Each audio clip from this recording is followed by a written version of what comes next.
BJP మతతత్వ రాజకీయాలకు పాల్పడుతోందని ఆరోపించారు ఏపీసీసీ అధ్యక్షురాలు వైఎస్ షర్మిల. దేశ సంపదను అదానీ వంటి వ్యాపారులకు దోచిపెట్టారని అన్నారు. సీబీఐ, ఈడీ వంటి ప్రభుత్వ వ్యవస్థలు స్వార్థ రాజకీయాల కోసం బీజేపీ వాడుకుంటుందని మండిపడ్డారు. అంబేద్కర్ను అవమానించిన కేంద్ర హోంమంత్రి అమిత్ షా క్షమాపణలు చెప్పాలని డిమాండ్ చేశారు.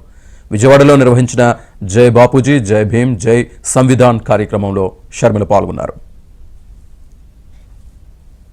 బీజేపీ పార్టీ వైఖరి గత 10 సంవత్సరాలుగా మనందరం చూస్తూనే ఉన్నాం. బీజేపీ పార్టీ ఒక మతతత్వ పార్టీ, మతం పిచ్చి ఉన్న పార్టీ, కులం పిచ్చి ఉన్న పార్టీ.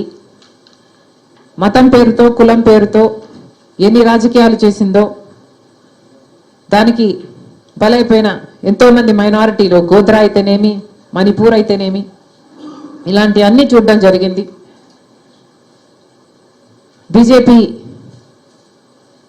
దేశ సంపదని దోచిపెట్టి అదానీ లాంటి వాళ్ళని పోషిస్తుందన్న సంగతి ఇప్పటికే అర్థమైపోయింది.